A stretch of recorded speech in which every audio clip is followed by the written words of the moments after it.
Oke, fizik yang paling Setiaswi biasa. Kamu berada di atas bus, oke? So, kemudian tiba-tiba bus bergerak ke depan. Kamu sedang berdiri atas bus, bus belum bergerak, tiba-tiba bus bergerak ke depan. Contohnya katakan dia dilanggar oleh sesuatu, dilanggar oleh lori. Apa terjadi kepada kamu? Kenapa? Inersia. Okay, good. Kenapa? Sebab kamu cakap inersia. Terangkan lagi dengan pelajar yang bukan dari kelas sains. Apa itu inersia?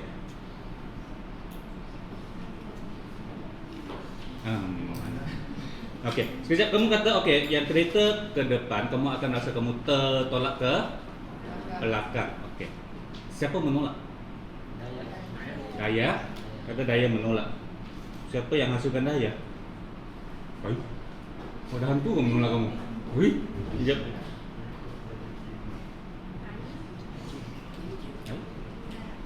Okey, itu satu Okey, itu yang pertama.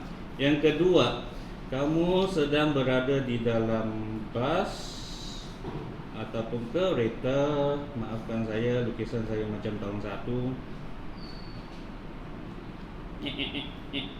Lepas tu tiba-tiba ada si kucing. Kamu sedang bergerak, tapi kamu tidak geraklah, kamu diam, kamu duduk diam-diam kan. Tiba-tiba ada kucing, so kereta berhenti. So bila kereta berhenti, kamu pula akan tertolak ke depan. Oleh brake. Oleh inersia. Adakah inersia itu satu daya? Terima kasih kan? Oke, saya bagi kamu 2 minit, kamu bincang lagi ini tentang ini dalam grup. Coba guna perkataan kamu sendiri, fikirkan adakah betul ada daya atau tidak. Oke? Kemudian kamu fikir balik, sepatutnya ini adalah mengenai dengan apa?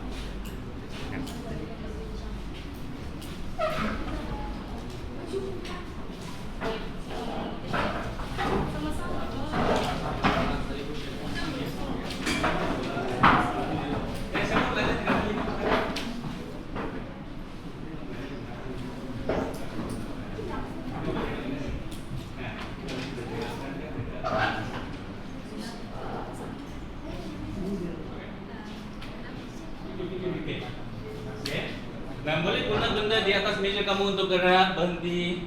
Kamu boleh buat eksperimen, benda-benda yang senang, pen, pensel. Bagus pakai tolak benda yang di atas kamu, lepas kamu tolak dia, kamu berhentikan dia, apa yang berlaku?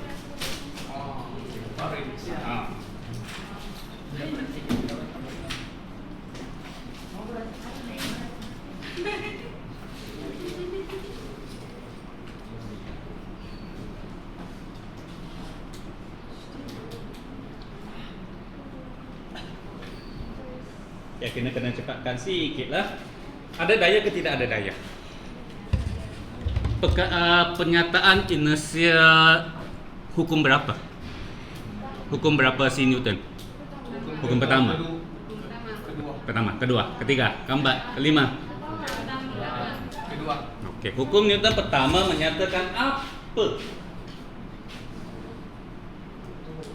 Lupa. Hukum Newton pertama menyatakan inersia. Apakah maksudnya inersia? Guna perkataan kamu yang boleh semua orang faham. Lupa. Okey, kenapa kita tanya si Newton?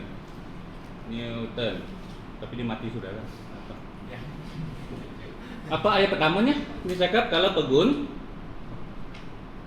sesuatu yang pegun, apa akan berlaku pada sesuatu yang pegun? Perlu kamu tanya si Newton. Tak perlu, kamu tengok saja di atas meja kamu ada botol air ke apa kan. Benda yang pegun apa akan berlaku kepada dia. Kamu kalau tengok dia saja. Tengok dia saja. Kekal pegun, okey. Kekal pegun. Kenapa dia kekal pegun? Kosong. Tiada daya. So kalau kamu tolak dia dengan sesuatu, apa akan berlaku? dia akan bergerak. So maksudnya kalau dia pegun ada daya ke tiada daya? Pasti. Pasti. Saya perlukan lelaki. Lelaki sini.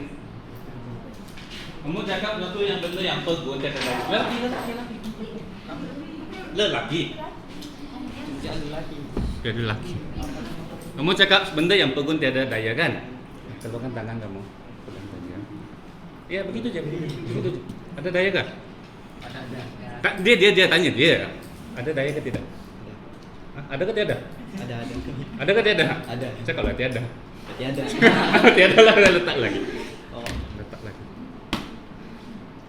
Ada. Ada daya ke tiada daya? Tapi tadi kamu cakap tiada daya. Ada kekilapan berlapis. Oke. Apa masalahnya? Bila benda itu di atas meja, dia ada daya ke tidak? Terima kasih. Gitu.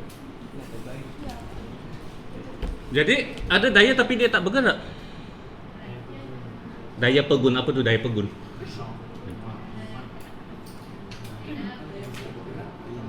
Fikir. Kalau kamu pegang benda di atas tangan kamu, pegang dia itu, ada daya ke tidak?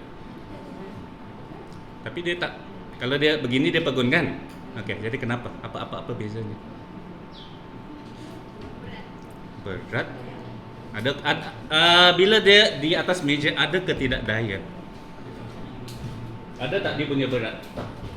Ada kan? Kalau kamu letak di tangan kamu dapat rasa dia punya berat. Oke. Sebab penting sebab kamu kata, pegun dia akan tetap pegun kalau tiada daya kan? Oke, tapi kamu tengok situasi ini. Ada ke tidak daya? Ada ke tidak daya? Ada. Beratnya ke bawah, tetapi apa? 1 minit, cepat. 1 minit. Bikin duit. JWT, lepas tu, lagi. Jisim menyebabkan dia ada berat, itulah beratnya kan?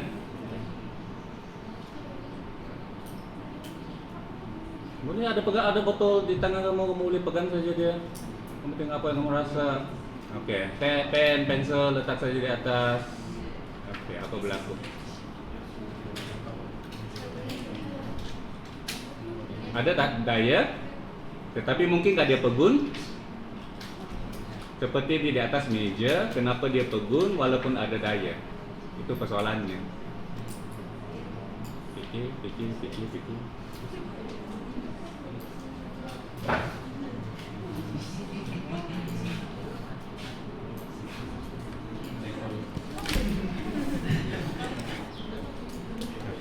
Eksperimen, bagus pegang pen, pensel, bagus tu.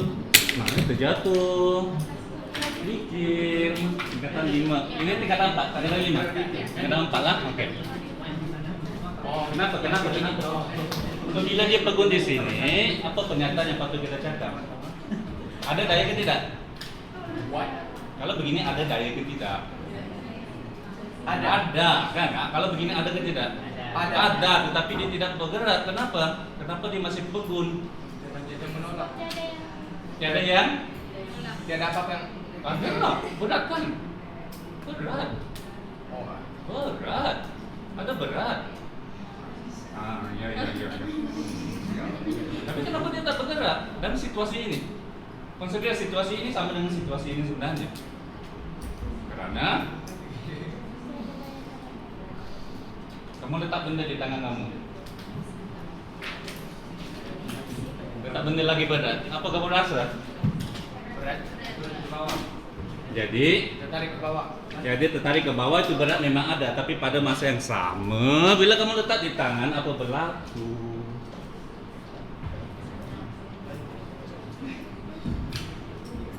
Tangan kamu? Menerima daya. Tangan kamu Masih. Tangan kamu adakah tangan kamu mengenakan daya kepada dia? Tidak. Letak benda di atas tanganmu. Ada kan? Ada kan? Tangan kamu sedang menolak dia ke atas. Very good. Kan? So dalam situasi ini di mana kamu pegang dia, Dan ngam-ngam kamu daya dia ke bawah, iaitu beratnya sama dengan daya kamu tolak dia ke atas. Kan? Ada daya tetapi cancel. Satu atas, satu ke bawah dan nilainya sama, kan? Okay. Maksudnya ada berapa daya di sini? 2. Bila 2 kita mau jumlahkan daya apa term yang kamu guna? Tingkatan 5 sudah belajar. Jumlah daya kita guna term apa? Perkataan apa untuk mewakili jumlah daya? Daya paduan. Very good. Daya paduan. Okey, nah ya mungkin kita tak sempat siapkan semua, tapi kamu tengok benda macam senang kan? Tapi kamu kena fikir betul-betul. So, pegun dia akan kekal pegun, bla bla bla bla bla bla bla bla bla bla, kecuali dikenakan no. Dikenakan gerakan no. Sebab tadi kamu nampak dia ada daya tapi dia tak bergerak. Kecuali dikenakan Kamu tengok tadi, kenapa dia tidak bergerak? Di sini ada daya ke tidak? Ada daya tetapi dia tidak bergerak. Sebab dia cancel kan? Sebab jumlah dayanya yang kita guna perkataan daya paduan adalah sifar. So itulah ayatnya, pegun kecuali dia kenakan daya. Nampak tak kenapa perkataan itu penting? Okay? Okay. So yang ini pegun kekal pegun kan? Okay. So biasanya eksperimen yang digunakan ini ialah apa? Guna botol, lepas tu letak kertas ataupun kain. Kamu nak selalu tengok di YouTube kan? Ya, letak benda berat di atasnya, lepas tu dia gini kan? Okay, cuba kamu buat. Okay. Kamu tengok telefon, jangan jatuh ke lantai. So apa situasi ini sebenarnya? Saya guna perkataan yang senang difahami.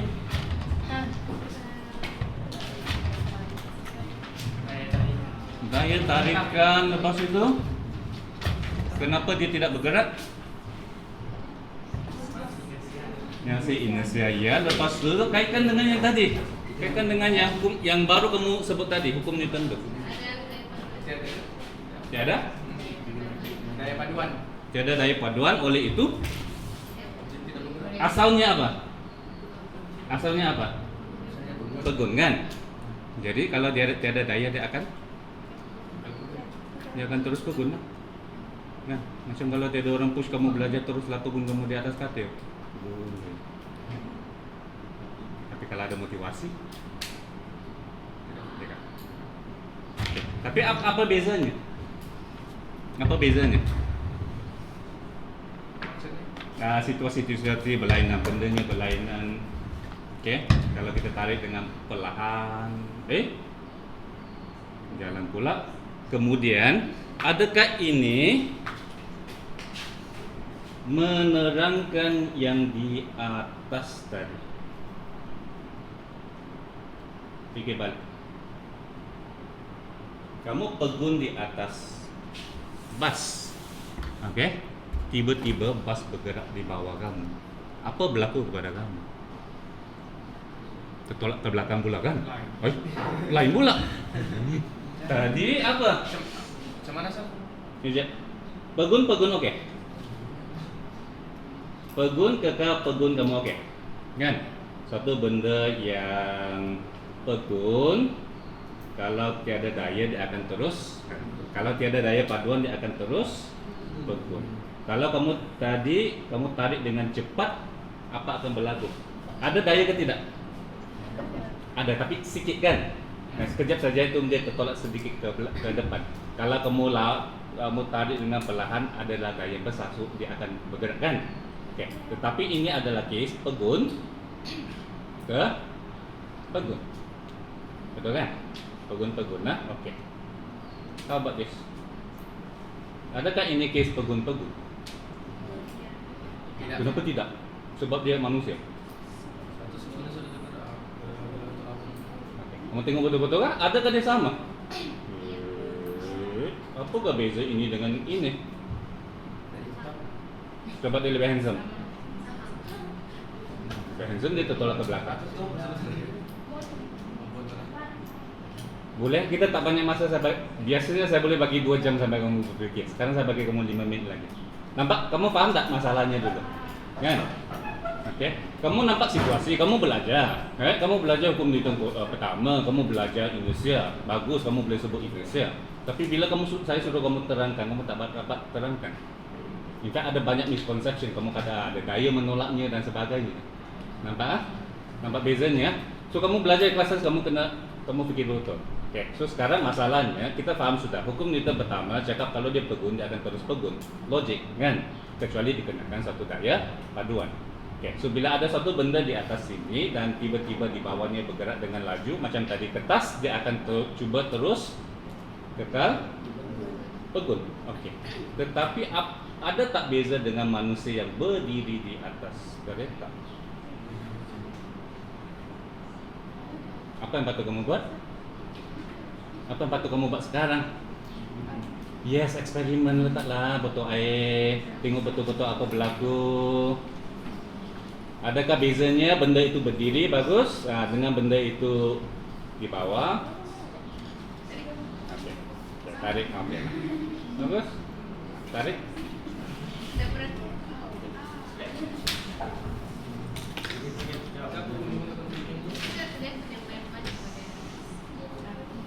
Gunalah apa-apa saja, pen, pensel, penutup pen.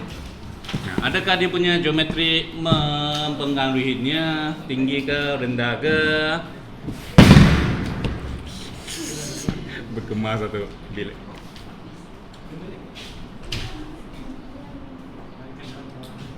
Eksperimen. Yes.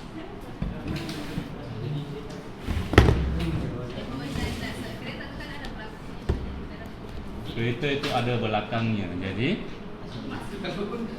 adakah kamu kekal pegun ataupun kamu rasa masih juga kamu tertolak ke belakang? Selamat datang tingkatan 4. Nah,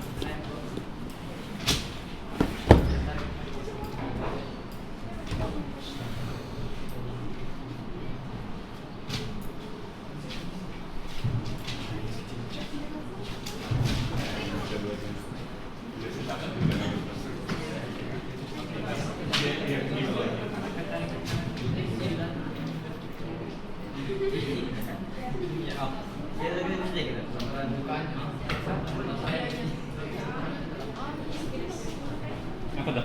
Okey, apa penjelasannya?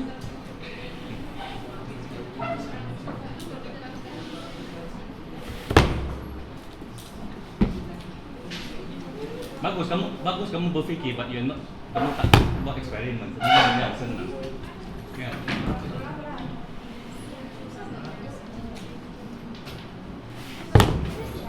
Apa berlaku kepada dia?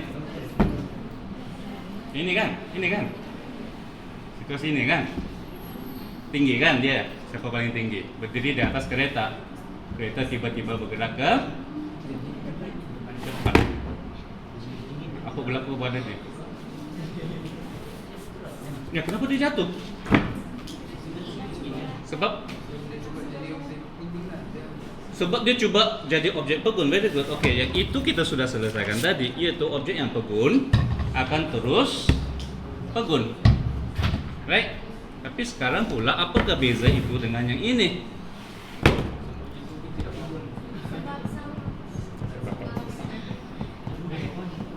Adakah dia masih pegun, cuba kekal pegun, ataupun dia ada benda yang menolaknya? Sebab kereta pergi depan, ini pergi ke belakang. Sebab ada ruang. Ada ruang. Okey.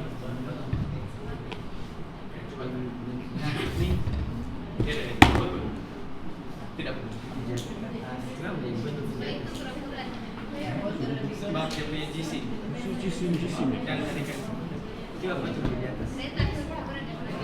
Okey, ini lebih beratkan. Okey, tapi yang situasinya, adakah dia masih pegun dan dia akan cuba kekal pegun, ataupun yang ini sudah berlain? Adakah dia masih cuba kekal pegun ataupun ada benda menolaknya?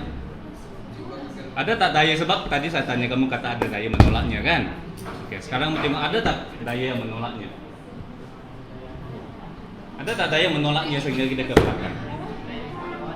Ada. Siapa?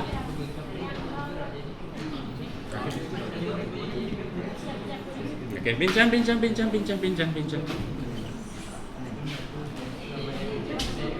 15 menit lagi ya.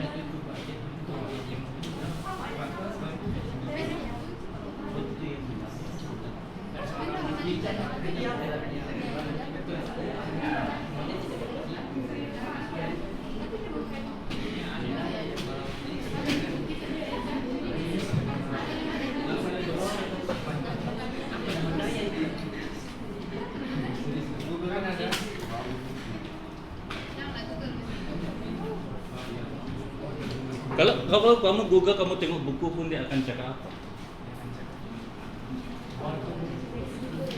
Dia akan cakap sebab inersia. Dia akan cakap dia akan cuba kekal pegun.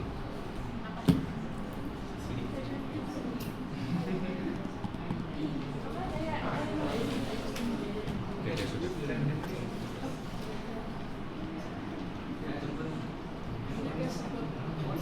Ya. Mungkin jisim akan mempengaruhi ya, tetapi dari segi dia punya penjelasan, maksudnya saya penjelasan kenapa dia jatuh, tak kira lah jisimnya, kan? Sebab kalau ini cukup laju pun dia akan jatuh juga, apa kan? Dia akan jatuh juga, kan? Itu adalah faktor, kan? Betul. Tetapi apakah beza dia punya penerangan? Pikir, lagi. Sebab kalau kamu tak jelas, kamu akan fikir ada daya menolaknya kan? Macam saya tanya kamu kan? Saya dapat, oke. Fikir.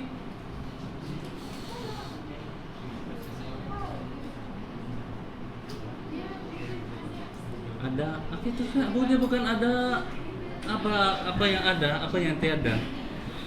Ada daya di mana, tiada daya di mana.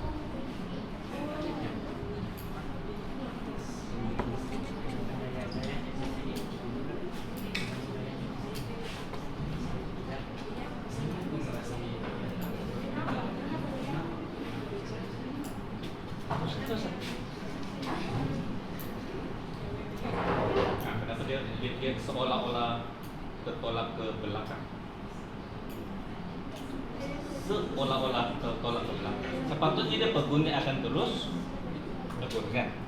Sepatutnya dia pegun dia akan terus pegun kan? Oke, tapi kenapa dia macam seolah-olah tertolak ke belakang?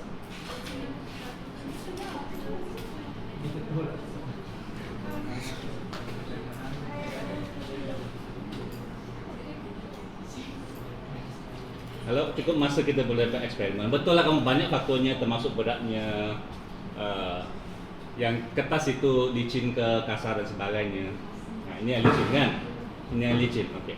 Ya ini yang kasar sebab dia guna kain.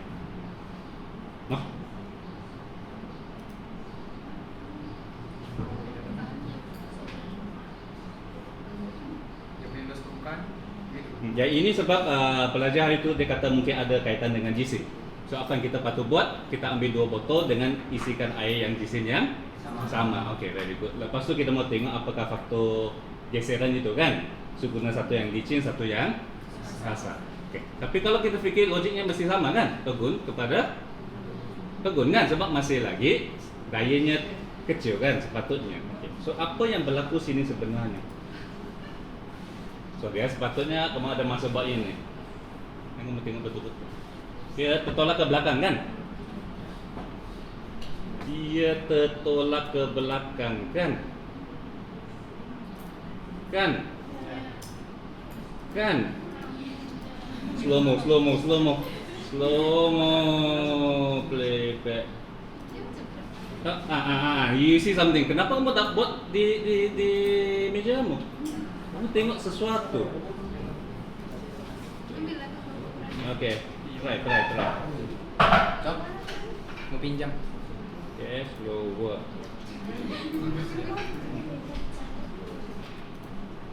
Video.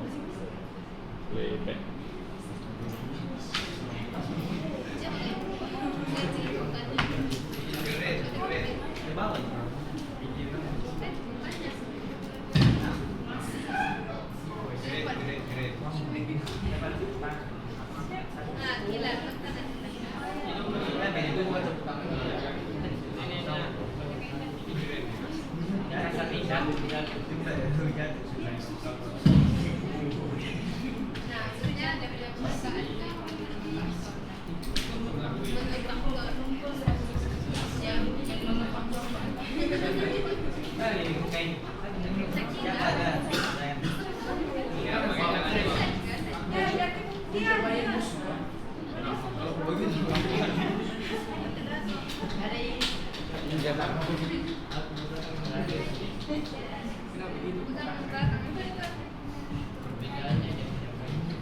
Bedanya gitu ya.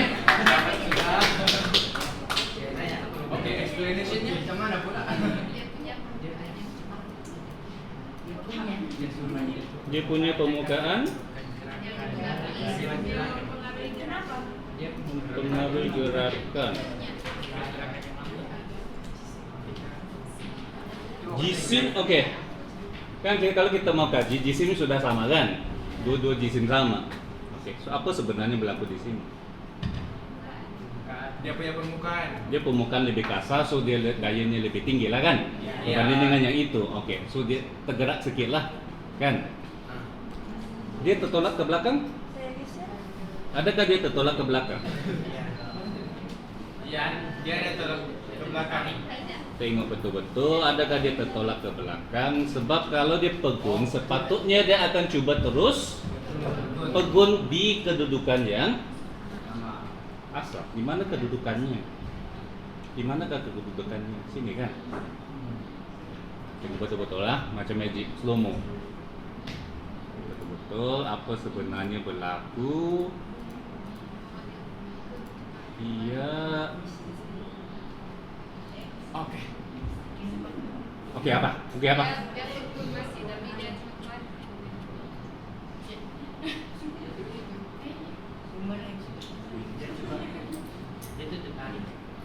Apa yang tertarik?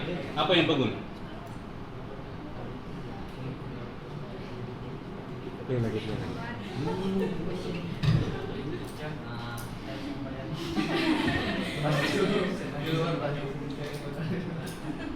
Nah, ada yang berpikir kan? Ada. Sebenarnya adakah dia tertolak ke belakang? Tidak. Tidak, yes. Dia akan rasa dia tertolak ke belakang, tetapi sebenarnya benda yang pegun akan cuba terus kekal pegun. Masalahnya sekarang ada daya di mana? Kepala, badan, kaki, kakinya kan? So kamu tengok betul-betul bukan dia tertolak ke belakang, tetapi Dia ditarik ke depan. kakinya ditarik ke depan. Tetapi badannya Tetap di tempat yang sama. sebab benda yang pegun akan terus pegun. Iya. Nah, nampak macam-macam senang saja kan, tapi kamu fikir betul-betul ini sebenarnya masih lagi case bila bas itu bergerak dari bawah, badan kamu yang lebih berat dengan kepala kamu yang paling berat sebab otak kamu kan. So sebenarnya masalahnya ialah kalau kamu mau jelaskan dengan orang, kamu tak boleh jelaskan begini. Kereta lepas itu begini kan? Tak nampak. Apa sebenarnya berlaku? Kereta sudah bergerak ke depan. Sorry. Kepalamu yang keras itu masih di sini, tetapi masalahnya kaki kamu yang berada di atas lantai sudah di sini. Iya. Itu dia. Oke, tapi penjelasannya masih begitu kan? So kamu tengok buku walaupun macam senang kan dia cakap Indonesia. Dia coba mengekalkan keadaan pegunnya. Sebenarnya bukan dia pegun dan perkataan itu kan melawan perubahan kan. Kamu kena sangat berhati-hati. Sebab kamu nampak melawan macam okeylah dia bergerak, saya tak mau bergerak lah. Tidak kan? Sebenarnya kalau dia tidak bergerak dia akan kekal tidak bergerak. Okay? Melawan perubahan ataupun cuba mengekalkan keadaan asalnya, iaitu dalam kes ini dia adalah pegun. Kamu boleh sini sampai jam berapa? Jam 4, oke. So next one dulu. Oke, bagaimana pula dengan benda yang bergerak? Benda yang bergerak pada asalnya akan apa? Tadi pegun, dia akan terus pegun. Bagaimana pula dengan benda yang bergerak? Adakah dia akan berhenti sendiri? Ya, Iya. biasanya. Kalau kamu baca hukum Newton, dia kata dia akan bergerak, terus bergerak kan? Betul tak dia? Coba kamu buang sesuatu di atas, bagus, nah ini yang kita mau. Terus kamu buat eksperimen sudah. Nah, berhenti sendiri. What? Oke. Be careful. Jadi kalau begini kamu lempar saja pen dia berhenti kan? Iya. Jadi si Newton menipu. Tidak. Jadi dia. Mati sudah dia. Tadi dia cakap dia menipu.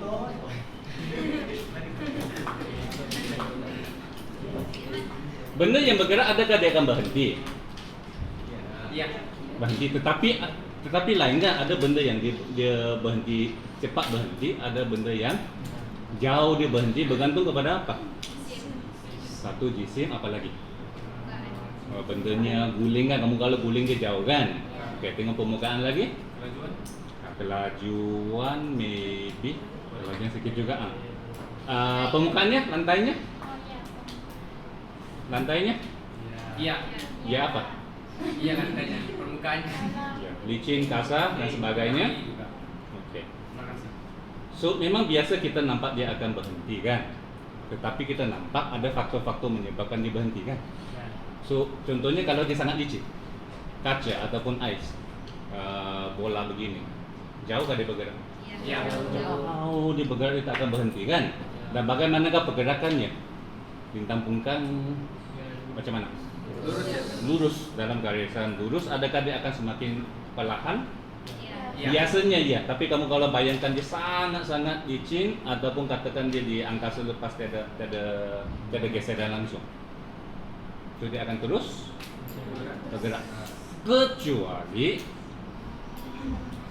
ada benda yang memberhentikan dia kan. So, yang pegun akan terus pegun, yang bergerak akan terus bergerak kecuali dikenakan daya aduan. Itu hukum Newton pertama. Oke. So case ini kamu sedang di dalam kereta, kamu sedang diam-diam, kamu pegun kan? Oke. Tiba-tiba kereta berhenti. Kereta berhenti, kamu terhumban ke depan.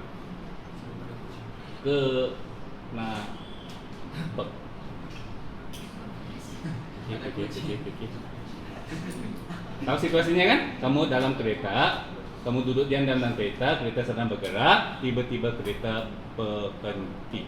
Kamu akan terhumban ke depan. Oke, kenapa? Adakah daya menolak? Ada apa? Oke. Sekali lagi boleh buat eksperimen.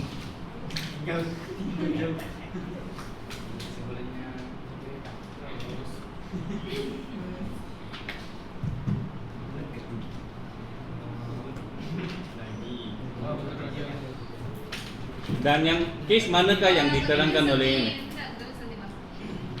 Pegun bergerak, pegun. Pegun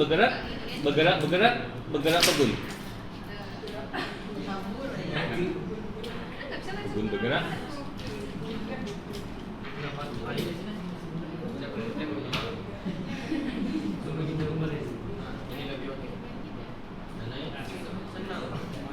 Kereta tiba-tiba break.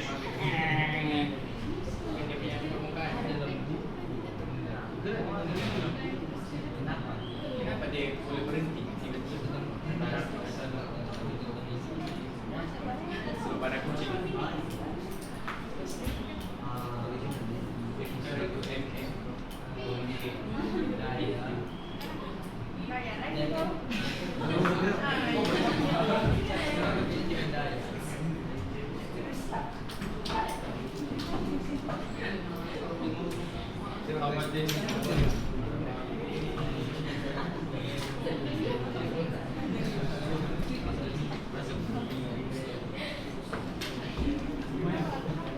Oke. Pegun ke pegun. Pegun ke bergerak. Bergerak ke pegun.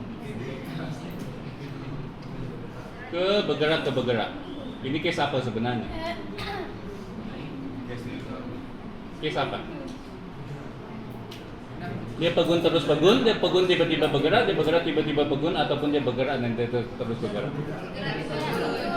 Bergerak pegun. Bergerak pegun tingkatan 5, tingkatan 4.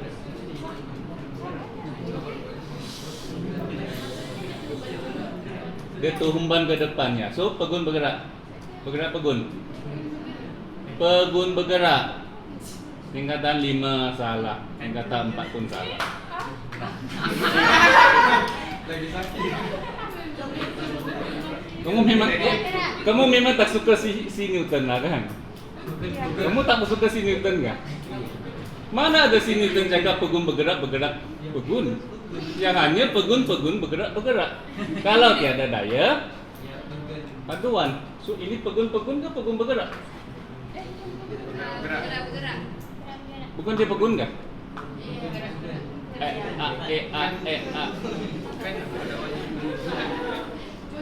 Bergerak. Bergerak.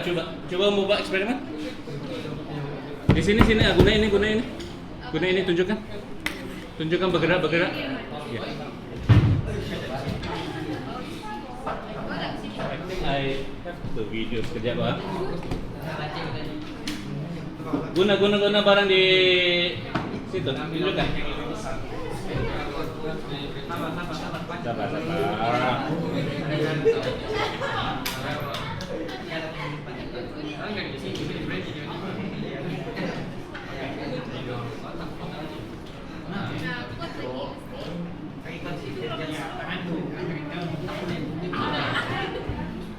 Ini kesimpulannya nih. Oh, dapat. Jadi pegun. Tersampai.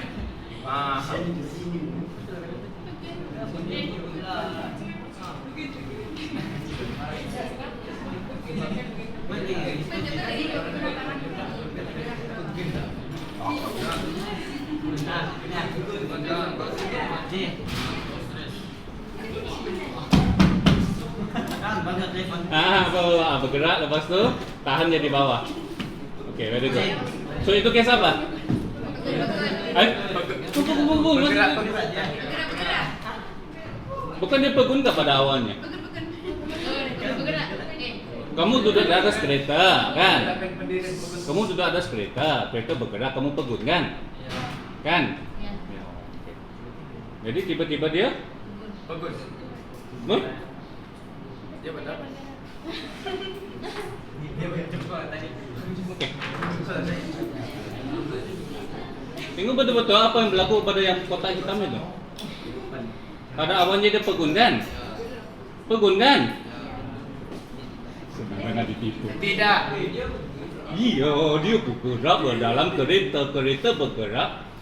Dia di dalam kereta walaupun dia rasanya sendiri tidak bergerak, tetapi dia sebenarnya sedang bergerak. Nampak kan? Dia bergerak mengikut kereta. Tiba-tiba kereta berhenti. So adalah benda yang menolaknya kan? Ya. Saya cakap apapun ya saja. Fikir betul-betul. Apa? Dia sedang bergerak bersama-sama dengan kereta. Bila kereta berhenti, tiba-tiba berhenti, dan penduduk sempurna sangat tidak suka pakai seatbelt, apa akan berlaku kepada orang itu? Dia rasa selamat sebab di dalam kereta saya tak gerak pun takkanlah saya cedera. Kan? Itu nampak pentingnya tak? Bukan saya kata kenapa kamu belajar fizik ini itu. Kan? Benda yang sangat senang, kamu rasa kamu selamat sebab kamu dalam kereta, kamu rasa kamu selamat sebab kereta sedang bergerak laju, kamu rasa kamu tak bergerak, kan? Masalahnya mungkin kereta boleh tiba-tiba berhenti sebab dia ada brake. Kamu ada brake kan? Brake apa? Kecuali kamu pakai tali pinggang lah, kan? So di sini oke, sekali lagi, apa situasi ini? Tengok betul. Bergerak dan disebabkan tiada daya menahannya, dia akan terus bergerak. So inilah situasi kamu tak pakai seatbelt. Nampak? Walaupun nampak macam senang, dia sebenarnya bukan pegun. Dia rasa dia di dalam situlah, dia sedang bergerak. So di sini dia akan terus bergerak. Kecuali ada daya yang cukup untuk hentikan dia. Oke? So kalau situasi kamu sedang berdiri, sama juga akhirnya kamu akan jadi apa? Oke? Sebab dia sedang bergerak kan? Dia sedang bergerak, maksudnya selepas sesuatu masa dia sedang bergerak kan? So kepalanya di mana? Di depan. Ya. Masalahnya kereta sudah berhenti. So kakinya di mana? Kaki dia di belakang. Kan? Nah, kakinya adalah sedikit diperlahankan oleh kereta. So akhirnya badannya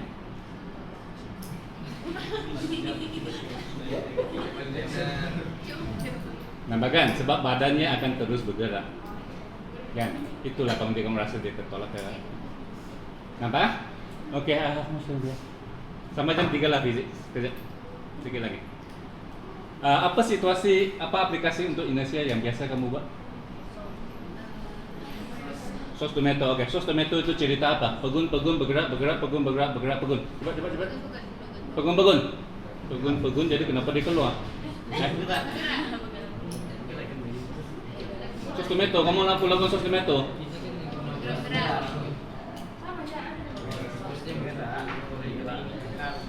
Gerak. Bergerak ya, very good. Bila kamu gerakkan botol, sostometo akan bergerak bersama, nampak? Tetapi ini bergerak bersama, ini bergerak bersama. So tiba-tiba kamu berhentikan botol, sos masih sedang bergerak, dan oleh sebab tiada penutupnya jadi dia akan keluar. Nampak? Oke, satu lagi.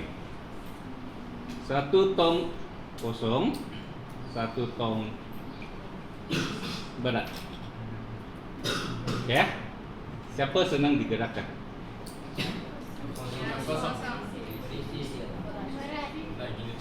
Siapa senang digerakkan bila kamu tolak nih? Yang kosong. Yang kosong kan? Siapa senang diberhentikan kalau dia bergerak? Yang berat. Yang ada isi. Oke. Yang senang diberhentikan, nah? Saya kata susah ke senang kan? Oke. So yang kosong senang digerakkan, yang berat pula senang diberhentikan. Baik, salah. Susah. Apa kamu cakap inersia tadi? Inersia. Kalau term-termnya betul, kecenderungan sifat semula jadi sesuatu untuk mengekalkan kedudukannya kan, keadaannya itu kalau dia pegun dia akan terus pegun, kalau dia bergerak dia akan terus bergerak. Dan kita tahu inersia dipengaruhi oleh jisim kan. So semakin banyak jisim semakin susah dia digerakkan, dan sepatutnya semakin susah dia diberhentikan. Tetapi kenapa kamu tertipu? Ini penting. Kenapa kamu tertipu? Sebab saya sengaja. Sebab saya tahu di dalam otak kamu, saya tanya kamu dulu, bila kamu tolak siapa yang senang bergerak? Yang kosong kan? Oke, sekarang di dalam otak kamu ialah ini, yang kosong ini, ini, kan? Lepas sudah otak kamu banding dua ini, bolehkah kita banding begini? Kalau kita mau bandingkan siapa senang diberhentikan, adakah adil kita banding begini? Ini gerak laju, ini gerak perlahan. So, kamu kena banding apa? Laju yang sama. So contohnya satu tong kosong kamu dari tinggi yang sama, satu tong berat kamu tahan di sini. Yang mana susah diberhentikan? Yang ada isi berat. Iya, mati kamu nanti.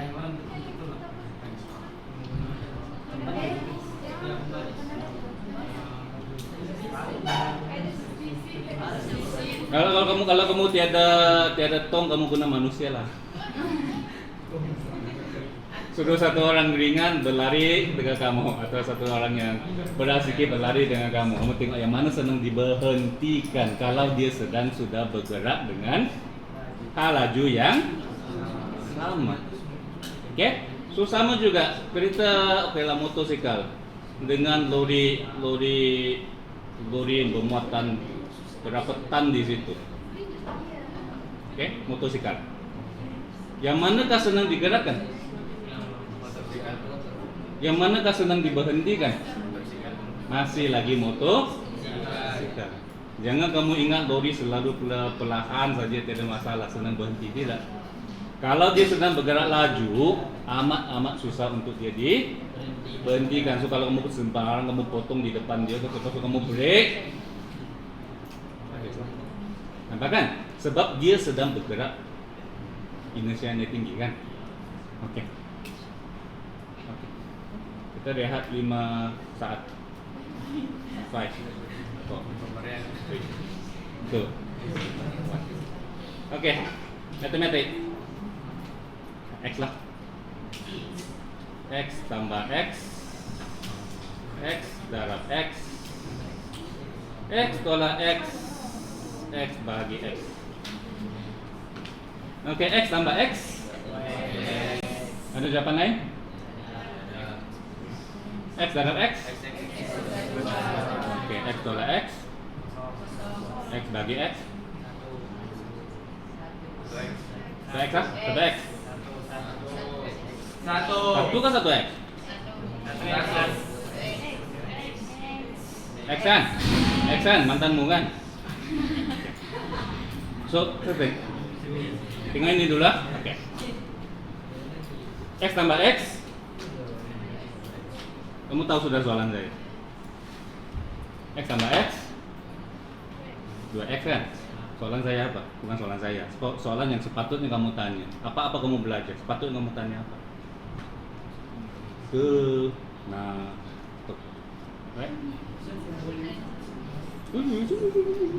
Sudah cakap, cikgu sudah cakap. Kamu mau tanya saya kenapa?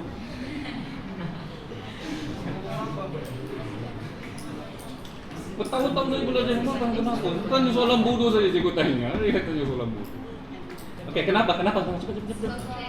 Sebab X itu benda yang sama, jadi boleh dicampur, jadi kenapa jadi 2X? X itu ada satu di depannya. So 1 tambah 1 jadi 2, jadi 2X. Very good. So bila dia X bahagi X, kamu guna procedure, itulah jawabannya X, nanti adalah salah. Nampak? Kamu sedang menghafal procedure, kamu tidak menjawab kenapa. Dan bila kamu tak faham kenapa, kamu akan salah aplikasikan di tempat lain. Nampak macam soalan bodoh, kenapa X tambah X sama 2X? Tahun ini saya 1X, tahun depan saya 1X, 2 lah X saya. Hah? Apa? 1 tahun terlalu lama, oke lah 1 bulan lah. Masalahnya apa? Saya tahu senang, oke, 1X, apple tambah apple 2 apple lah. Nah, mantan tambah mantan 2 mantan. Mantan darab mantan apa maksudnya? Mantan bagi mantan apa maksudnya? Okay. Itu analogi bantu kamu mengingati, bukan memahami. Oke, dan senang saja. Okay. So, apa-apa saja kamu kena fikir balik. Kenapa? Okay, cari saja. Okay, tengok balik telitinya. Apa itu X? Dulu. Apa itu pemboleh ubah? X adalah satu pemboleh ubah, oke. Tapi apakah maksud pemboleh ubah? X. Kamu di kelas sains, kamu kena berlatih untuk berhujah, jangan tertipu oleh orang lain. Cakap, kamu mesti suka saya. Kenapa? Sebab saya suka kamu. Oh. Sebabnya. Oke, apa itu X dulu? Oh, apa itu pemboleh ubah? Apa ya buku-buku. Apa itu X? Selalu kamu guna X untuk apa? Mau wakili apa? Mau wakili kucing, manusia. Apa tuh? Nilai. Oke, nilai number kan? Nilai ataupun number. Oke. So, fikir. Jadi kenapa nilai tambah dengan 2 nilai? Oh, gitu loh. Saya tidak cakap salah. Saya cakap kenapa?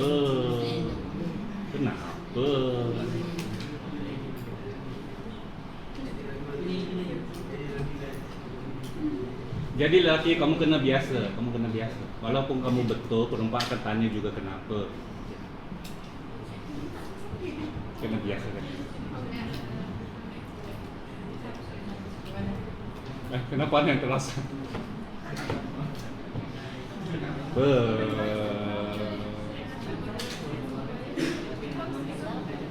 Oke, bagus sudah nilai. Oke, nilai. Senang sikitlah number. Oke, number. Apakah maksud ini? Bahasa Ilya. Kamu perasan tak ramai kawan kamu daripada SK dia suka matematik sampai tingkatan 1 dia tak suka? Ya. Sebab algebra, sebab X ini X. Semua pun salah X. Oke, nombor apa? Bagi satu nombor.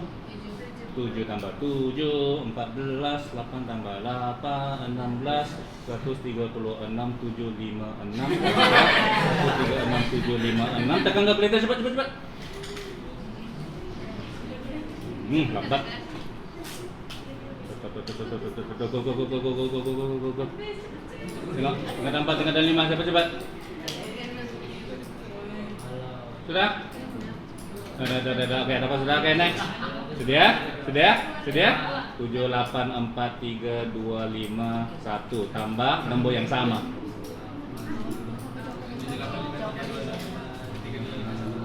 Apa yang kamu akan tekan di kalkulator? Adakah kamu tekan 7, 8, 4, 3, 2, 5, 1 tambah 7, 8, 4, 3, 2, 5, 1? Tidak. Apa yang kamu tekan? Darab 2. Very good. Right? Perlu kamu belajar algebra, kamu tanya pelajar SK pun dia boleh jawab. Maksudnya apa? Suatu nombor tambah dengan nombor yang sama akan sama dengan nombor tersebut darab dengan 2. Right? Apa ini? Suatu nombor tambah dengan dirinya sendiri sama dengan nombor tersebut darab dengan 2. Satu nombor tak kiralah apa nombornya, tak kiralah apa nilainya, tak kiralah dia pecahan ke, perpuluhan ke. Kalau tepat nilai lah kan. Tapi biasanya nombor kan.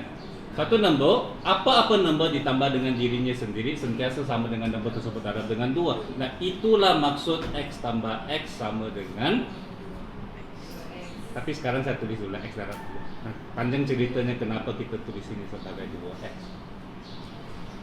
Kamu rasa kalau kamu sekarang, nanti kamu coba cari kawan kamu di kelas lain, kamu terangkan dia balik. Susah ke algebra? Kalau dia kamu paham apa berlaku. Oke, dan paling penting sekali sekarang kamu paham sudah kan? Tengok balik yang 3 ini. Balik ya, guna konsep balik, fikir balik, siapa betul, siapa salah. Nah, apakah sebabnya? Adakah jawabannya X ataupun 1? Tapi kalau mau 3 menit, sekejap saja. Apply konsep yang sama, jangan guna prosedur ya. Satu-satu potong-potong, jangan. Pikirkan daripada apakah itu X. Boleh ya? Oke, bincang cepat-cepat 4 menit. Kasih 3 menit pun boleh sudah. X darab X, X kuasa 2 betul ke tidak dan kenapa? X oleh X kosong betul ke tidak dan kenapa? 1 X bagi X, adakah dia X ataupun 1 dan kenapa? 1X kan? Kalau potong-potong itu adalah prosedur, jangan.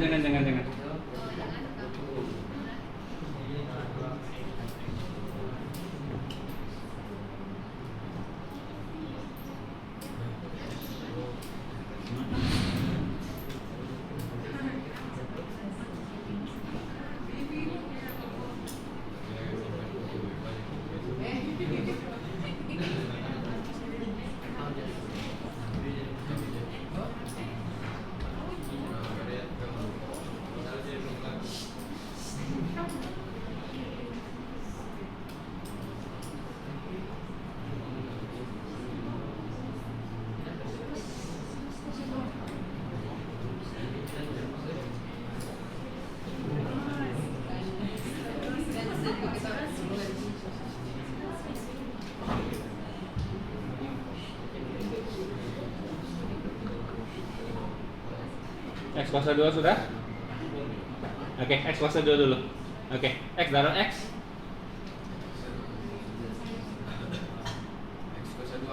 Kenapa? Dah.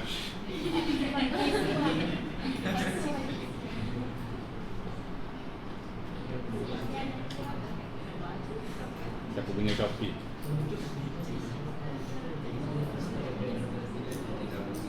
Tiga darab 3, very good. Baru saya dengar number, kan? Kamu masih cakap potong lah inilah. Kan asalnya tadi macam mana kita paham X tambah X, X mewakili apa-apa number kan? So janganlah kamu takut, gunalah number dulu, tengok dulu. Saya tahu kamu semua di kelas saya kamu biasa sudah guna procedure kan. Oke, number darab number 3 darab 3 memang pun ditulis sebagai 3 kuasa 2 sebab itulah tak Irfan kuasa 2 kan.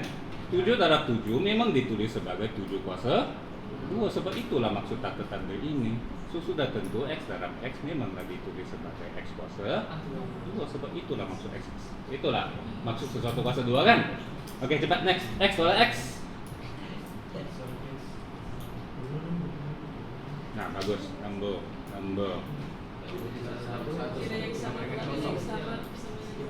Kenapa?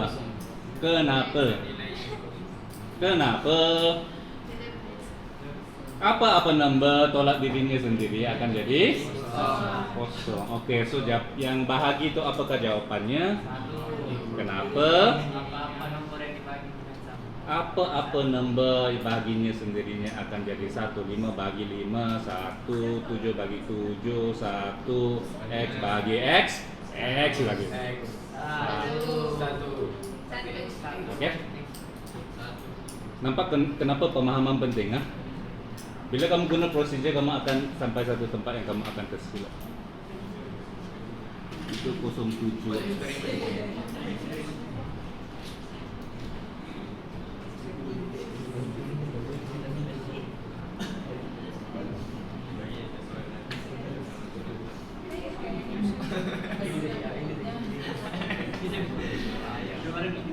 Oke, mau mes lagi ataupun mau pergi kimia? Biologi tak perlu. Biologi kamu perlu faham. Perlu hafal, paham dan hafal. Chemistry yang paling senang lah, takat lebo, takat didih. Takat lebu ataupun takat didih ya. Formula kimia next time. Tapi formula kimia dengan apa lagi? Dengan persamaan kimia. Kamu sudah siapkah topik itu? Belum kan? Dapat cakupan dulu. Sebab ini kamu sudah belajar kan takat lebu, takat didih. Oke. So takat lebu, takat didih selalunya dia akan tanya graf ini kan? Oke, dia naik, lepas tu dia mendata, lepas tu naik. Oke. Nah, apa?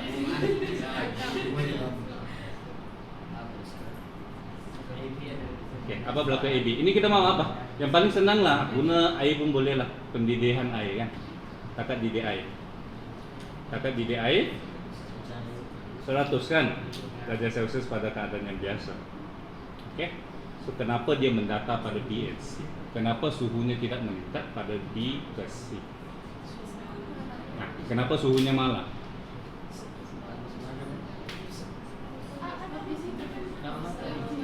Dia sudah mencapai suhu 100%.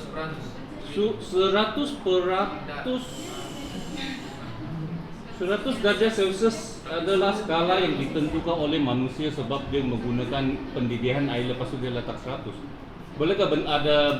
Adakah benda lain yang lebih tinggi daripada 100 derajat Celcius?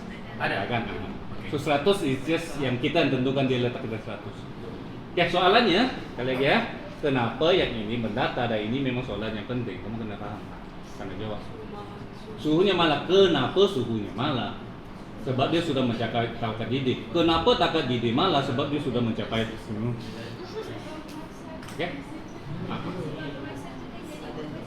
Masa tu dia jadi pepejah di sini. Oke, so contohnya kalau didih kita ada cecair. So di sini cecair akan mula menjadi gas dan akhirnya dia menjadi gas sepenuhnya kan? Oke. So pada masa itu dia berubah daripada cecair kepada gas kan? Tapi masih lagi dia tidak, kamu sedang cakap apa berlaku di situ tapi tidak menerangkan kenapa suhunya malah. Sebab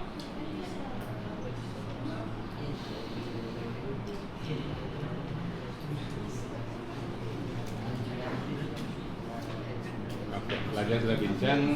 Kenapa tingkatan 4 lagi aktif dari tingkatan 5?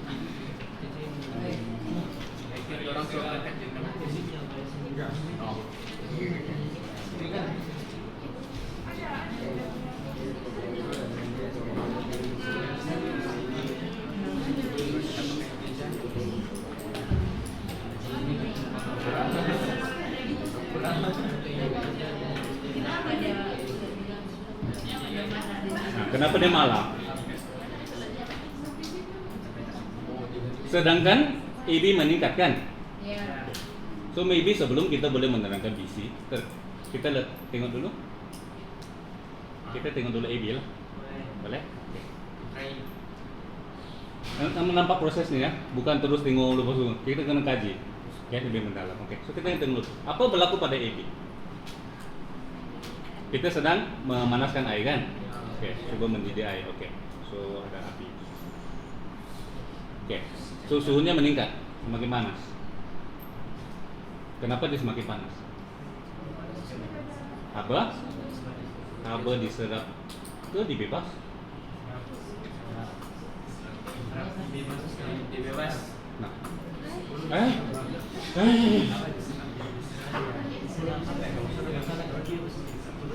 diserap ke dibebas ya? Saya tanya saja. Diserap ke dibebas? Tapi macam dibebaskan kan? Iya, macam jalan.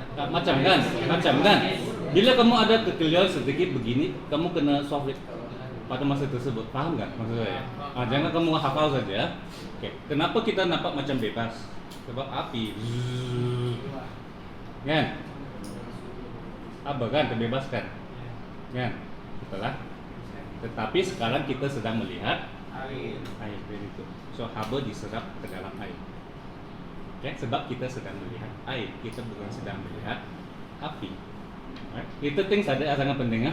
Okay. So pertama di sini, so sini haba diserap. Haba diserap. Apa berlaku pada haba tersebut? Kamu sudah belajar teori kinetik kan, jadi molekulnya akan semakin bergerak semakin laju ataupun berkata semakin laju. In other words, tenaga kinetik meningkat. Tenaga kinetik meningkat, maka suhu meningkat. Oke, itu yang biasa. Bila kamu panaskan air, dia menyerap haba daripada sumber api, kan? So tenaga kinetiknya meningkat, oleh itu suhunya meningkat. Oke. So ini yang pertama, AB. So bagaimana pula dengan BC?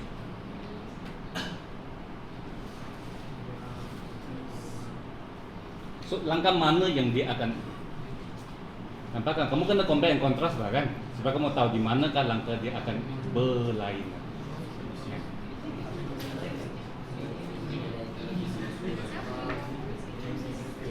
Langkah pertama, adakah dia masih sama? Sama sudah. Ataupun tiada sudah haba diserap? Nah, dia mula sudah.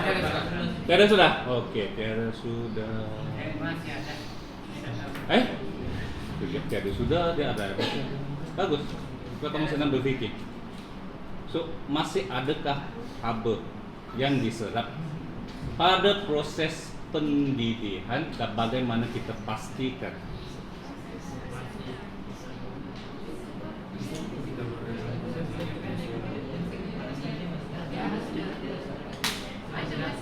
Masih? Tapi bagaimana kamu pasti haba masih diserap? Masih dalam pertukaran cecair. Tapi tadi haba dari mana? Api kan? So bermaksud kalau kamu tutup api, kalau dia sudah mendidih kan, mula mendidih kamu tutup api, kan? Adakah dia akan terus mendidih? Iya. Kan? Tidak kan? Kamu tutup api dia terus akan down juga kan? Bermaksud logiknya kamu masih perlukan api, maksudnya haba masih perlu diserap, right? Sebab untuk kamu continue didik, api masih perlu ada. So maksudnya haba masih diserap. Tetapi pada akhirnya suhunya adalah tetap. Bermaksud ada sesuatu berlaku di sini. Nampak kan? Kamu kena begini, kamu tak boleh cerita dari awal sampai akhir. Kamu kena tengok satu persatu. Okey, so apa yang berlaku di tengah-tengah itu? Nah, apakah rasanya kita perlu jelaskan?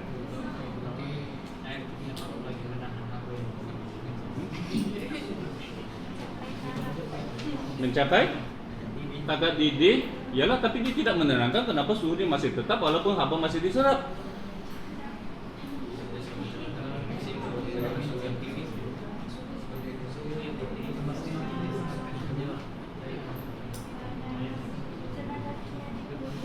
Tenaga kinetik berkurang. Okey, good try. Tenaga kinetik berkurang. Tapi kalau tenaga kinetik berkurang, sepatutnya suhu akan menurun. Ya, yalah, kenapa?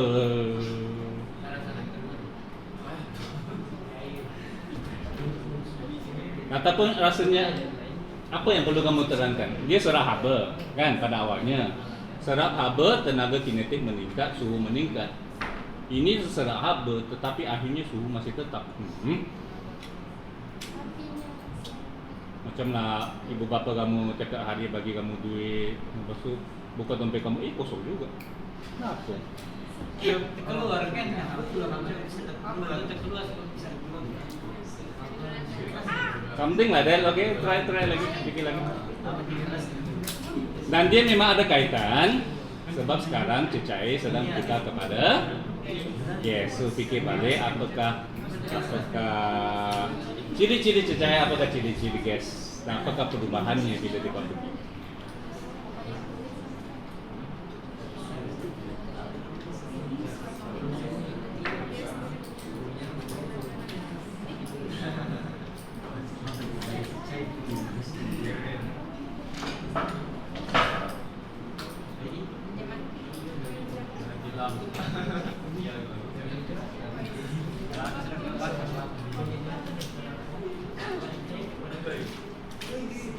Cecai kepada gas apa berlaku? Penyejatan. Lagi.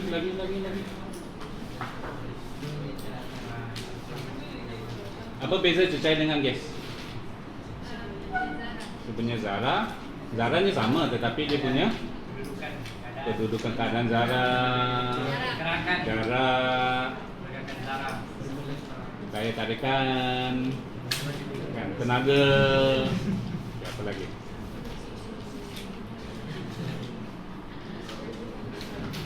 Kita empat baru belajar sesuatu, kemudian tahu ini.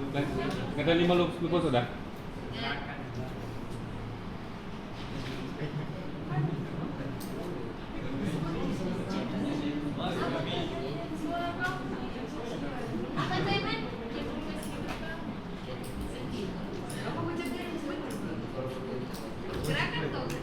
Pergerakan B mungkin adalah pergerakan.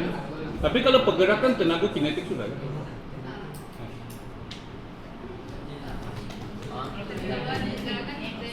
Tenaga kinetik kan sepatutnya kalau pergerakan semakin cepat, tenaga kinetik meningkat, suhunya sepatutnya meningkat, kan? Tapi di sini kita nampaknya suhunya malah. Okay. Tapi kalau kamu nampak sekuensinya, yang kamu perlu terangkan ialah dia masih menyerap apa, tetapi dia pergi ke mana, kan? Dia pergi ke mana kan? Sebab suhunya masih tetap. Nampak kan? Itu yang kamu perlu terangkan. Jadi haba yang diserap digunakan untuk bla bla bla bla bla. Itulah ayatnya. Tapi kalau kamu tak faham apa yang kamu sedang cuba terangkan, susah untuk kamu hafal ayat itu. Tapi kalau kamu faham kenapa sekarang kita perlu terangkan ialah haba masih diserap, tetapi digunakan untuk sesuatu akhirnya suhunya tetap. Sama lah dengan dompet kamu, kan tiap hari masuk duit, tetapi duit itu sudah digunakan untuk sesuatu kan. So akhirnya bagi di dalam dompet itu adalah sah. Okay? So the next question ialah diguna untuk apa?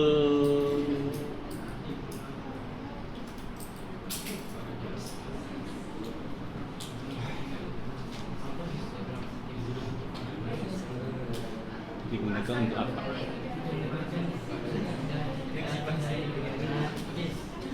Kena lebih tepat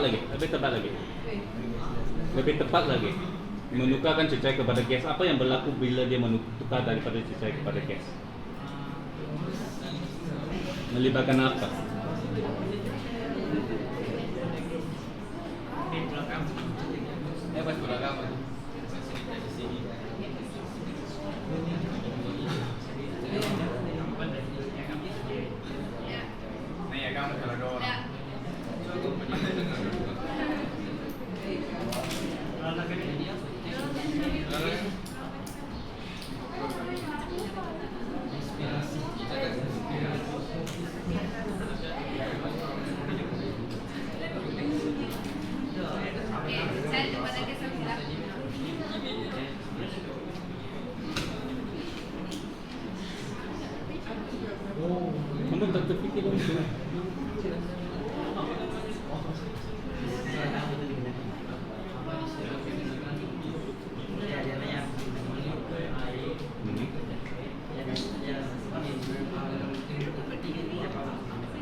Haba yang diserap digunakan untuk menukarkan molekul cecair kepada molekul gas. Kurang tepat.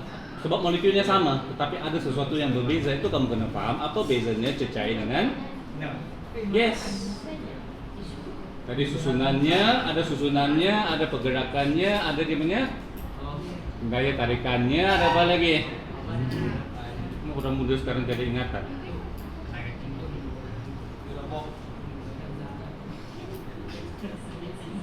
Tapi telepon banyak gig, 64 gig, tapi ingatan di otak sedikit. Cecair dengan gas. Gas jauh, apa lagi? Gas jauh, cecair dekat, kan? Apa lagi? Tenaga pergerakannya ini bergerak laju, oke, ini bergerak perlahan berlongsor, oke, apa lagi? Daya tarikan antara gas sangat lemah. Daya tarikan antara cecair masih agak kuat kan, walaupun tidak sekuat yang di dalam pekerja. Oke, so dalam proses cecair kepada gas, apa yang perlu berlaku kepada daya tarikan tersebut? Yang kamu boleh bayangkan saja, jangan tulis. Kamu bayangkan dalam cecair dia terikat, dalam gas terputus. Untuk putus ikatan kamu dengan X kamu,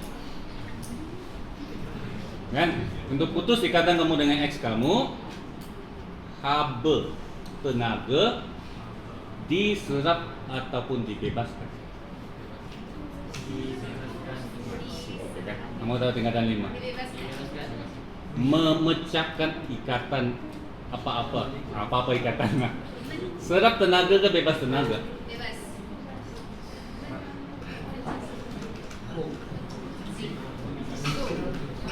Walaupun kamu nampak ini macam tak penting kan, bila kamu wujudkan kamu akan nampak. Sangat penting itu asas kimia itu. Pecah ikatan, bentuk ikatan, serap ke bebas tenaga.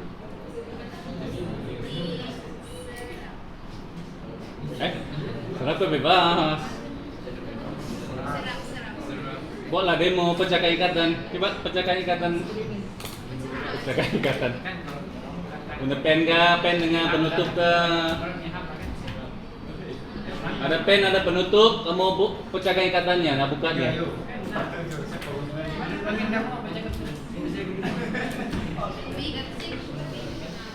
Nah, itu bentuk ikatan. Pecahkan ikatan. Jadi serap ke bebas?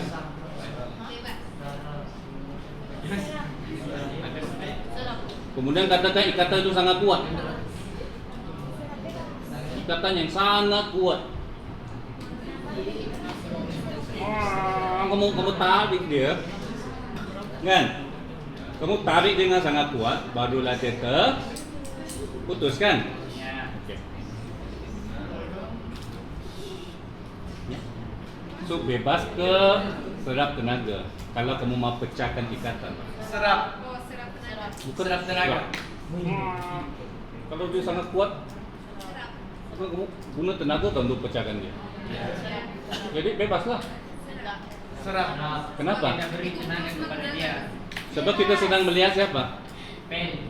Iya, bagus. Kita sedang melihat dia. Kan? Kamu sedang melihat ikatan antara mereka dua. Kamu nih batu api, kamu bebaskan tenaga. Kamu bebaskan tenaga, mereka yang menyerap. Kan? Mereka menyerap tenaga itu sehinggalah ikatan itu terpecah. Jadilah X. Oke? Mana kalau bentuk ikatan dia akan bebaskan haba. Apa? Oke, tetapi di sini kamu tak boleh guna ikatan, kamu kena guna perkataan daya tarikan antara molekul. Oke, so daripada B ke C, kenapakah suhunya malah? Kerana haba yang diserap digunakan untuk mengatasi daya tarikan antara molekul-molekul bila dia bertukar daripada cecair kepada gas. Nampak tak kalau kamu faham? Kan? Haba yang diserap digunakan untuk mengatasi daya tarikan apabila bertukar daripada cecair kepada gas. Esok saya tanya kamu ingat 1 bulan saya tanya kamu lagi, kamu masih ingat? Okay? It's 327. Okay. How about this one? Tapi kamu tak boleh cepat puas lah, saya tahu kamu. Dia akan semakin susah. Tapi itu bagus lah, kan? Okay, penyejukan air kepada ais. Ais. Ais pada air. Air kepada air. Air kepada ais. Okay, apa berlaku?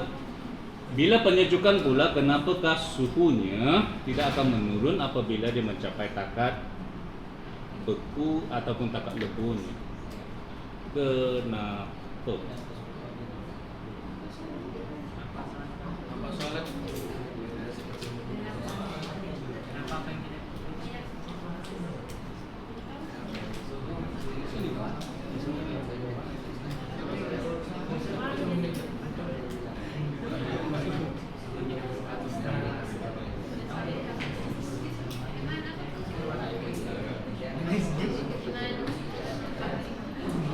Apa soalan?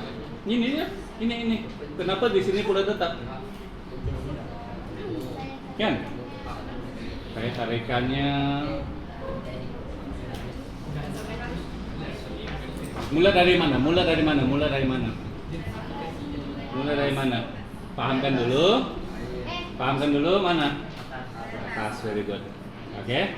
Itu adalah penyejukan air kan? Air kamu letak dalam peti sejuk, pertama sekali suhunya akan menurun. Kenapa? Oke. Biasa kan dia kamu tanya kenapa?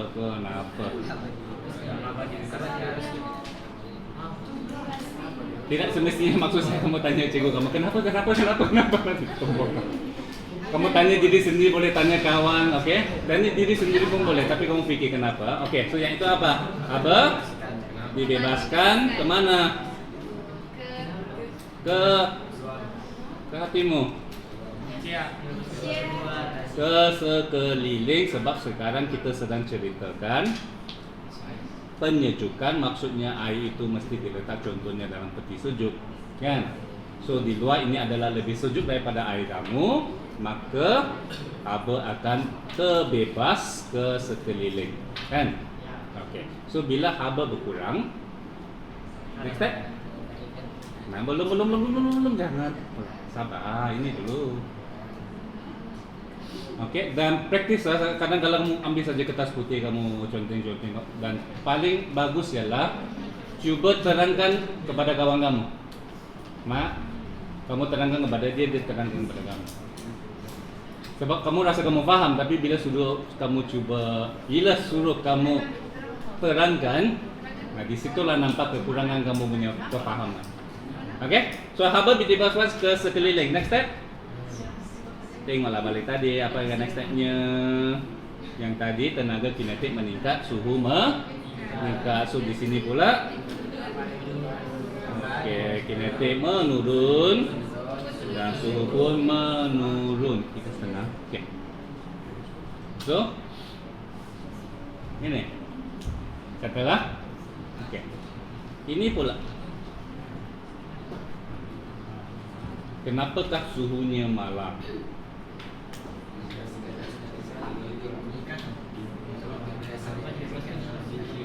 Okey, haba adakah masih dibebaskan di sekeliling? Masih. Sebab kalau kita keluarkan dari peti sejuk, dia tak akan berlaku sudah kan? Okey, very good. You improving. Okey, haba masih dibebaskan ke sekeliling, tetapi akhirnya suhunya malah.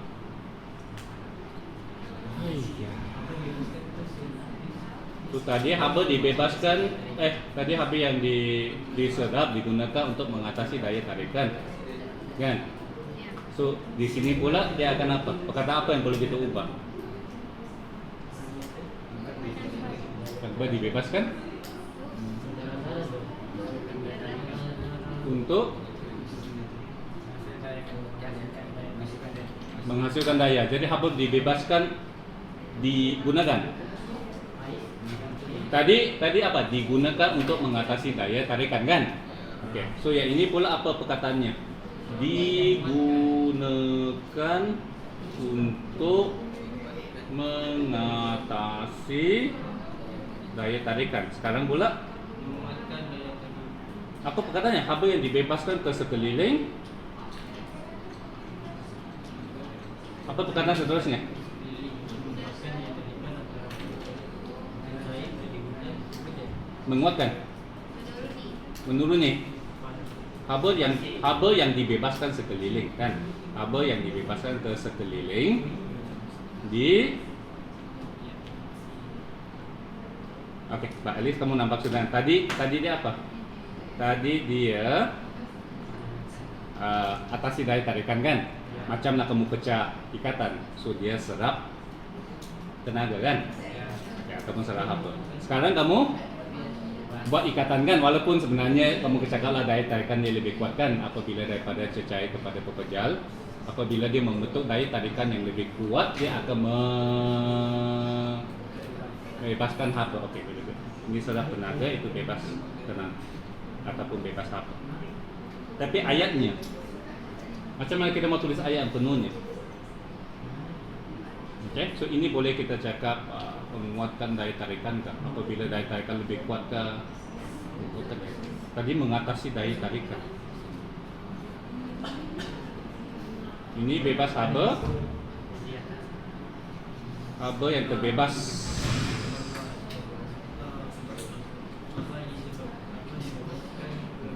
sekeliling.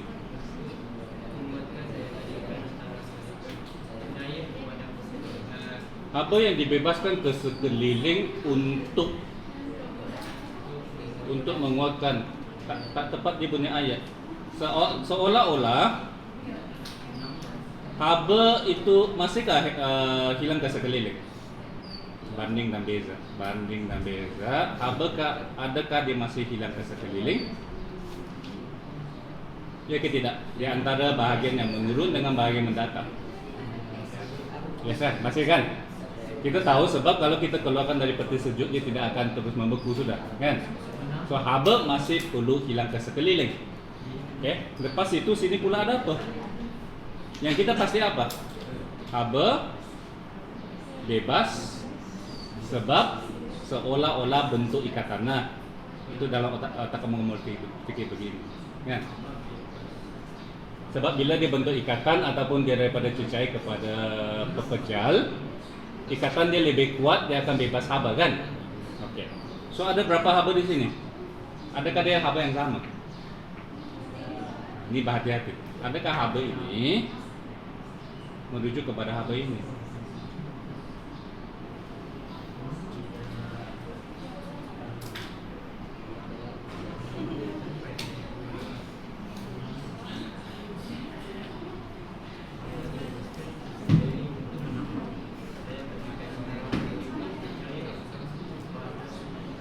Hanya masalah ayat kamu kan, haba sudah bebas sekeliling. Lepas tu kamu mau guna dia balik kan?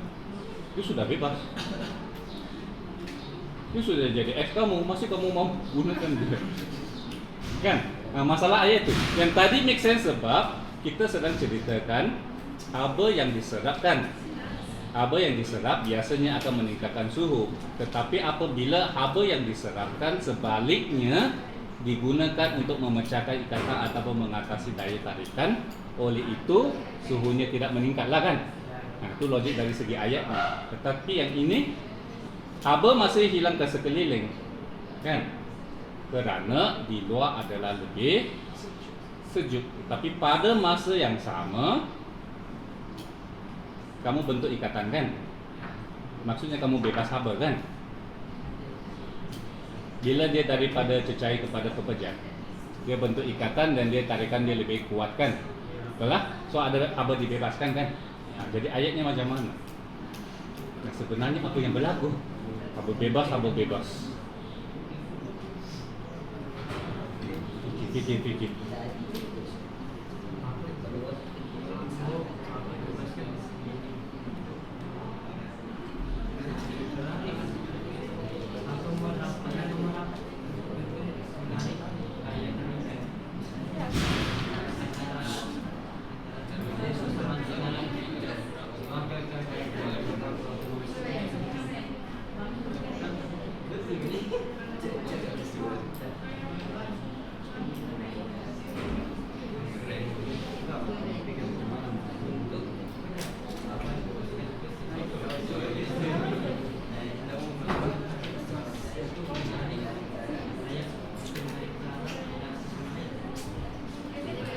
Perkataan untuk bagian ini kan boleh kamu cari kemudian. Yang penting kamu paham sudah dia bentuk ikatan, membentuk ikatan yang lebih kuat, mempunyai daya tarikan yang lebih kuat kan.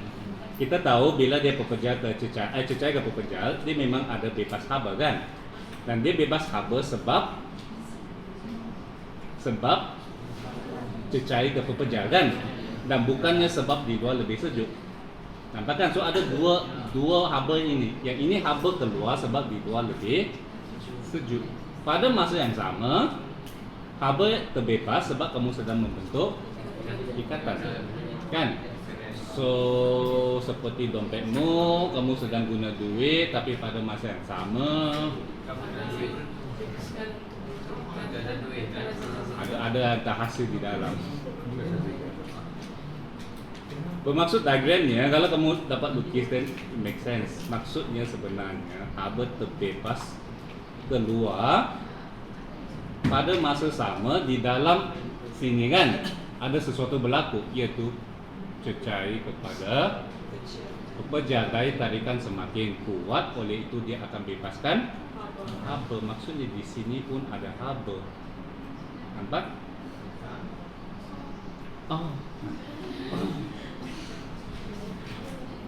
Kamu tahu tak berapa berharganya itu?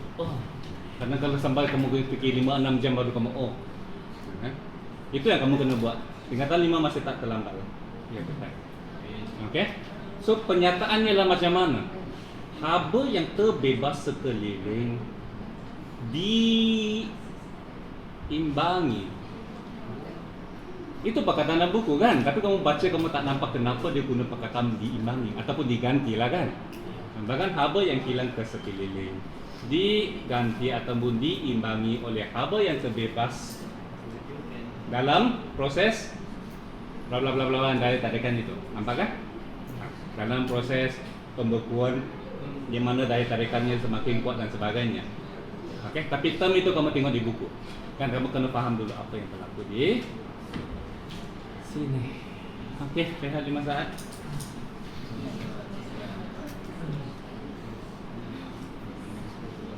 Penat?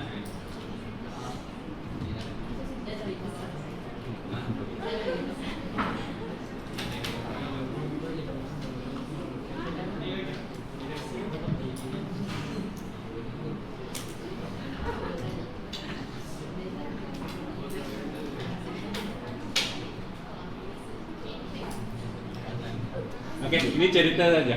Jadi kenapa penting kamu belajar fizik di sini? Contohnya ini. Yang ini, yang tadi inersia, ada benda yang ringan, lepas tu ada benda yang berat. Lepas tu masalahnya ialah apa? Kita tidak boleh banding benda ringan dengan benda yang berat dengan kelajuan yang berbeza. Itulah bila kamu banding, kamu mesti pastikan semua faktor lain adalah sama. Kan? Itu train kamu kan? Janganlah kamu tengok orang itu handsome terus kamu mau ambil dia, kan? Jangan. Okay. Sebab kena tengok faktor-faktor. Tetapi kalau ada dua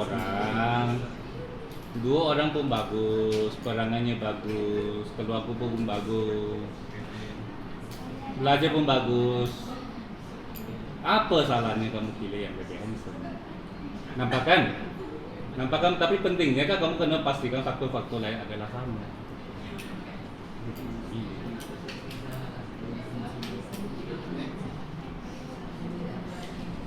Okey, pilih satu benda lagi. Apa-apa saja.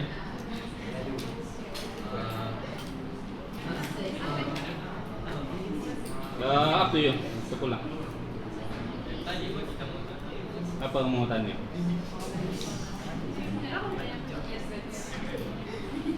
MS tingkatan 4 lah sebab tingkatan 4 kamu mau tanya apa? Mereka tak boleh ajar topik yang kamu belum belajar. Cepat. Ini saya mau minta.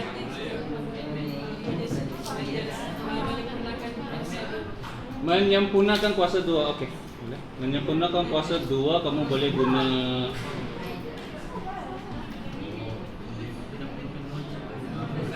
Okey. Penyempurnaan kuasa 2 sudah belajar? Okey. Memang kita boleh lukis, tetapi so bila kamu ada x square tambah sesuatu kan? Oke. Pertama sekali kamu kena paham dulu apa yang kita sedang coba buat. Kenapa kamu bawa penyempurnaan kuasa 2? Supaya kuasa 2-nya di luar di sini dan tiada x di sini kan?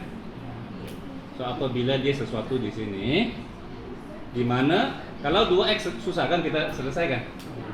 Kalau 1x senanglah kita selesaikan. Kan?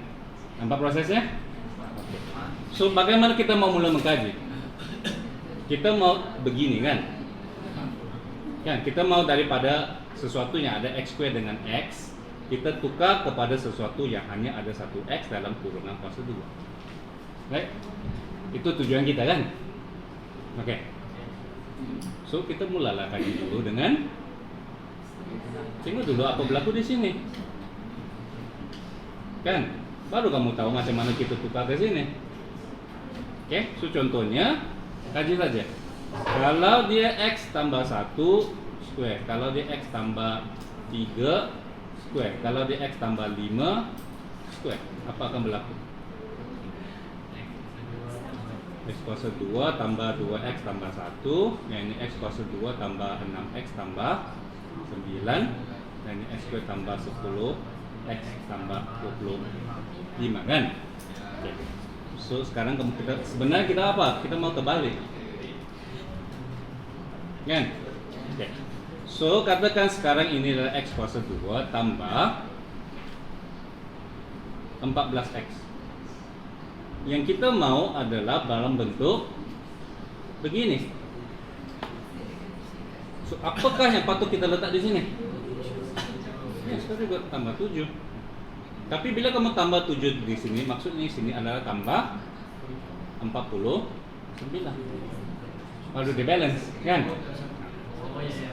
Oke. So kalau dia tidak ada, so contohnya x square tambah 18x, katakan begini sahaja.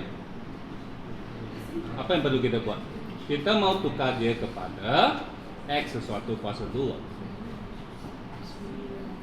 Ya, ini tambah 9. Kan? Oke. Masalah apa? Bila kita kembang ini dia akan jadi apa? Dapat tak 18x? Tetapi dapat kan? 9 oke. Tetapi 81 kan? Kamu tak boleh tambah sini kalau inilah soalannya. Oh, soal. Oh. Sebab bila kita kembang ini dia adalah 18x tambah 81 kan? Okay. So what we will do? Apa yang perlu kita buat dengan 81 di sini? Dia tidak ada kan 81 itu. Jadi seimbang atau tak seimbang sekarang? Sudah kan, sini ada 81 kan? Oke, sini tiada. Dan nanti sini kita tak boleh tambah di situ sebab ini soalannya, katakanlah kan ada situasi kamu boleh tambah. Jadi untuk memastikan dia adalah sama, kita buat apa di sini? Ini tolak 81. Adakah benda ini betul? Bolehkah kamu semak dalam 3 saat? Boleh kan? Boleh kan? So, bila kamu buat penyempurnaan, memang dia banyak caranya, ada formula dan sebagainya. Tapi kalau setakat nombor biasa guna ini cukuplah. Nah, kamu tengok pun nampak sudah x tambah 18x nggak masuk ke 81. Kalau dia ada nombor lain di sini tambah 5, adakah dia menjadi masalah? Tidaklah, tulis baliklah tambah 5. Lepas tu kamu kira x square x tambah 9 square tolak 81 tambah 5 berapa? Tolak 76. Lepas tu kamu semak saja sekejap. Ini 81 tolak 76, adakah dapat tambah 5? Oke. Kemudian bila dia lagi susah, bila dia jadi contohnya 2x square tambah 3x. Masalahnya apa? Kamu mau dia begini kan? So sekarang pula ini masalah. So settle dulu masalah tersebut. Yaitu kamu kena keluarkan 2. So x square tambah 3/2x Lepas itu sama dengan 2, lepas itu buka kurungan, lepas itu buat begini, lepas itu tulis X. Saya pun akan tulis begini, saya tak akan tulis dari kiri ke kanan. Sebab ini bentuk yang saya mau, kan? Tidak ada masalah, tidak mesti tulis kiri ke kanan. Kalau kamu fikir apa yang di dalamnya. Apakah yang di dalam ya bila darab 2 akan jadi 3/2. Kalau tak dapat fikir pun adalah kalkulator 3/2 tambah 2 bagi 2 dapat 3/4. Kan? So bila kamu kembangkan ada 3/4 square, so kena tolaklah 3/4 kurungan square. Pastikan kurungan dia ditutup balik. Lepas itu kembang balik, lepas itu kamu sini. Oke, itu tadi apalah. Ada caranya kamu boleh tengok geometri, tapi maybe we start with something simple.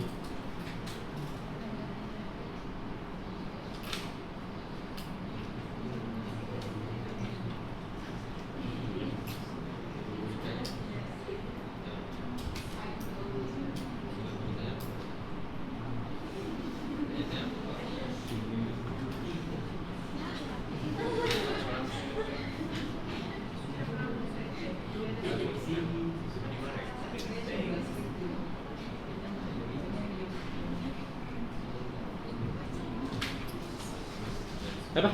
Kita skip sedikit, kita balik ke SK. SK ya. 1/3 tambah 1/3.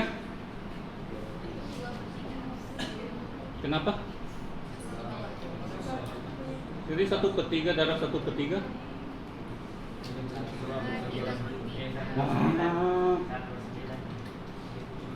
Satu per ke coba tambah mesti begini, darab mesti begini. Nampakkan prosedur kan? Sudah sejak awal you understand prosedur. 1/3 tambah 1/3 kita sedang tambah benda yang size-nya sama, right? Itulah menjadi 2/3. 1/2 tambah 1/4. Kenapa? Kenapa? Sebab bila kamu letak di bersama, contohnya ini dengan ini, adakah ini 2/3? Anda tahulah kamu ada adik kan? Nah, ajak adik kamu. Ajak dia. Sebab yang ini pun saya tahu mereka kata, oh darab silang, ini darab tak perlu. Yang penting kamu tengok di sini. Apakah pecahan ini? Adakah dia 2/3? Kamu tanya adikmu lah, adikmu cakap iya. Kamu cakap tak boleh. Kenapa tak boleh? Sebab size-nya tidak sama. Bolehkah kita jadikan size-nya sama? Bagi dia kertas, dia akan lipat, dia akan begini. Kan, jawabannya 3/4. Nah sebenarnya yang kita sedang buat adalah sini darab 2, sini darab 2. Untuk menjadikan size-nya sama supaya kita boleh kira begitu. Oke, 1/2 darab 1/2 adalah 1/4. Kenapa?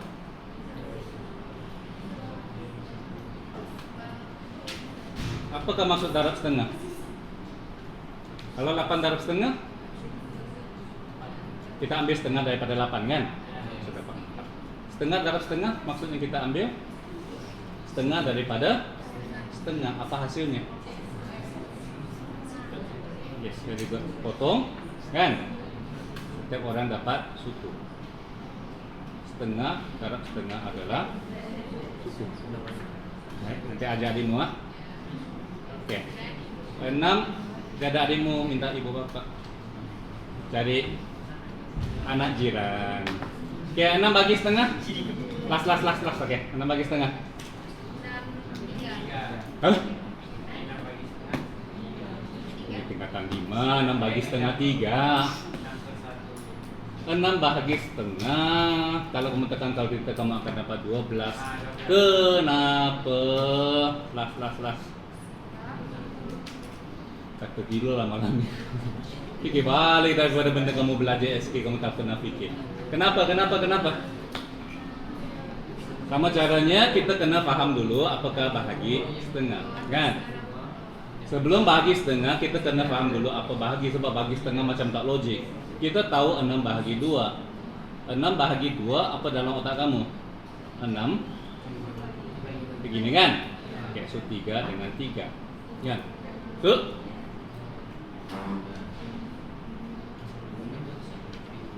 itu maksudnya potong ke beras setengah bahagian susah kan? potong jadi. Ada kaitan. 15 bagi 5. 15 bagi 5. 15 bagi 5 dalam otak kamu nampak apa? Ya, tapi gambar aja kamu nampak apa? Adakah kamu nampak 3 3 3 3 3? Adakah kamu nampak 5 5 5? Yes, very good. Nampak kan? So, maksud kalau 15 sebenarnya kita boleh ambil 5 5 5 dia jadi 3. Sama juga dengan 6 bagi 2, maksudnya kita boleh ambil 2 2 2. Itu menjadi 3. Kan? So dia soalannya sama, ada 6 kue kamu bagi 2 orang, setiap orang dapat berapa, ataupun ada 6 kue setiap orang dapat 2 kue, ada berapa orang. Kan? Oke, so 6 bagi setengah, cara mana yang sesuai? Setiap orang ada 6 kue, setiap orang mendapat setengah kue, berapa orang dapat kue? Yes. Kenapa? Sebab setiap satu boleh potong 2, ada 2 orang boleh ambil daripada satu kue. Kan? So 5 bahagi setengah, kita tahu dia akan jadi 10. 4 bahagi 1/3 akan jadi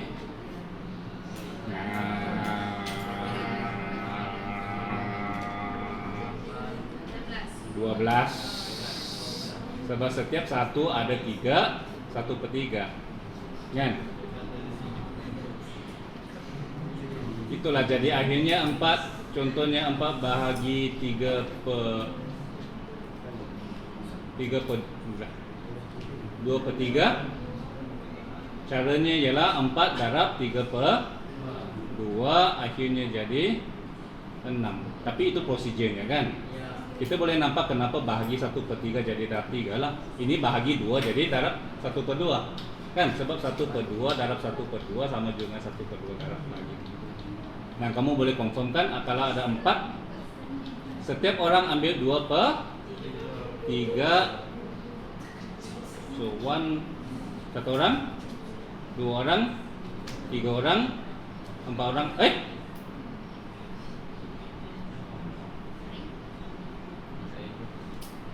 Mana lagi 2 orang ya?